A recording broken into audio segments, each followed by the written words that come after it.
ASEAN yang mengatur mengenai orang asing. Dari hasil penelitian yang didapat bahwa sudah ada rancangan peraturan presiden dan dalam bentuk naskah akademik yang mengatur secara spesifik mengenai pengungsi dan belum ada tahap lanjutan untuk legislasi ke DPR. Sehingga pemerintah Indonesia belum meratifikasi Konvensi 1951 dan lebih memfokuskan untuk mempersiapkan rancangan tersebut.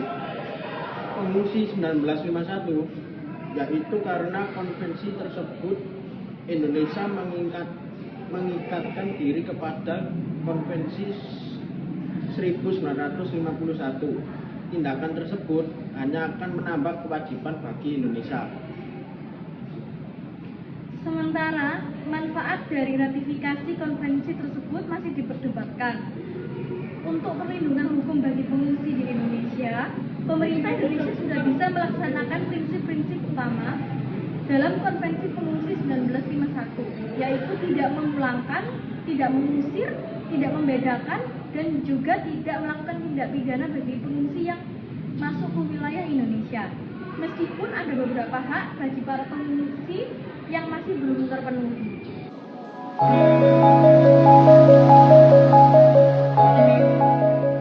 Konvensi 1951 merupakan titik awal dari setiap pembahasan mengenai persoalan pengungsi. Dalam beberapa hal konvensi ini dipandang sebagai pembuka jalan karena pertama kalinya dalam sejarah di mana sebuah konvensi telah memberikan definisi umum tentang seorang pengungsi.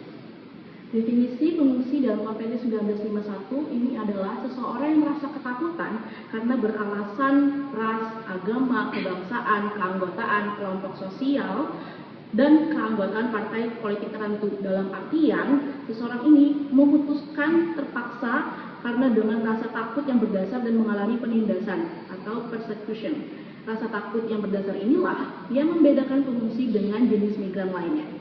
Persoalan pengungsi semakin meningkat pada awal tahun 1991 dan awal 1990-an. Maka dipandang perlu untuk memperluas cakupan waktu dan geografis dari Konvensi 1951. Oleh karena itu, dalam perkembangannya dirancang dan disepakati suatu protokol tambahan terhadap konvensi tentang status pengungsi tersebut, yakni Protokol 1967. Konvensi 1951 dan Protokol 1967 mengatur perlakuan standarisasi minimum dan hak-hak yang mendasar untuk mereka. Adapun diantaranya yaitu 1. Untuk mendapatkan pekerjaan dan kesejahteraan. 2. Mendapatkan surat keterangan jati diri dan dokumen perjalanan serta mengenai penerapan biaya fiskal. Dan yang ketiga, hak untuk memindahkan aset miliknya ke negara lain di mana mereka telah diterima dengan tujuan permukiman kembali. Lalu, Indonesia apakah perlu meratifikasi konvensi ini?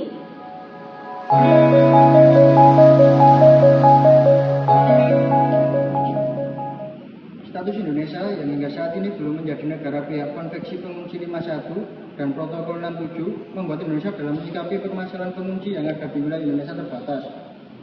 Berbeda halnya apabila pemerintah Indonesia memilih untuk meratifikasi Konvensi Pengungsi 51 dan Protokol 67. Ada beberapa faktor yang mempengaruhinya. Pertama, faktor ekonomi.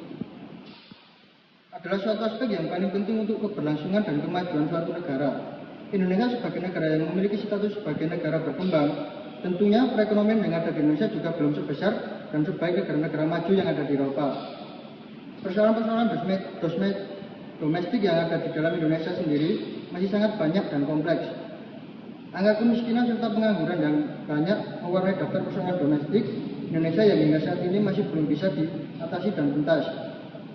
Dengan secara tidak langsung bertambahnya penduduk Indonesia tersebut akibat dari adanya pengungsi yang menetap di permukiman di Indonesia menjadikan beban Indonesia untuk mensejahterakan orang-orang yang ada di Indonesia pun bertambah. Namun ideal hal yang tersebut dapat diseimbangkan apabila pengungsi yang ada di Indonesia memiliki kewajiban untuk membayar pajak ke negara, selanjutnya penduduk Indonesia asli atau natif. Faktor kedua ada faktor keamanan. Hambatan lain yang akan dihadapi oleh pemerintah Indonesia apabila memilih untuk meratifikasi Konvensi Pengungsi 51 dan Protokol 67 adalah hambatan keamanan. Hambatan keamanan ini tidak kalah penting untuk menjadi pertimbangan oleh pemerintah Indonesia apabila ingin meratifikasi Konvensi Pengungsi 51 dan Protokol 67. Sebagai sebuah negara, menjamin keamanan di dalam negerinya sendiri adalah sebuah tanggung jawab yang harus dipenuhi oleh negara kepada penduduknya, karena dengan terjaminnya keamanan suatu negara akan menciptakan sebuah kondisi yang nyaman dan tenang, menjalani aktivitas dan rutinitas dengan keadaan yang tenang dan dapat secara optimal. Aspek ketiga adalah aspek konteks internasional. Konteks internasional adalah suatu hal yang terjadi di luar negeri atau di luar Indonesia, namun memiliki pengaruh terhadap Indonesia dalam mengambil sikap.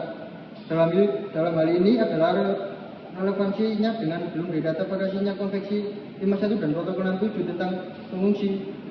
Konteks internasional juga menjadi salah satu hambatan dan alasan pemerintah Indonesia belum meratifikasi Konvensi Pengungsi 51 dan Protokol 67 dan menjadi negara pihak dari konvensi tersebut. Baik, jadi menurut kelompok kami sependapat dengan pemerintah bahwa Indonesia masih belum perlu meratifikasi. Dilihat dari pasal 17 hak atas pekerjaan, angka pengangguran tinggi dan pendapatan per kapita masih rendah di Indonesia. Pasal 22 hak atas tempat tinggal atau perumahan, masih banyak rakyat Indonesia tidak memiliki rumah yang layak huni. Pasal 22 pendidikan umum, masih rendahnya standar pendidikan terutama di daerah-daerah. Pasal 24 jaminan sosial, masih tingginya angka kemiskinan dan rendahnya tingkat kesejahteraan. Sekian dari kami. Wassalamualaikum warahmatullahi wabarakatuh.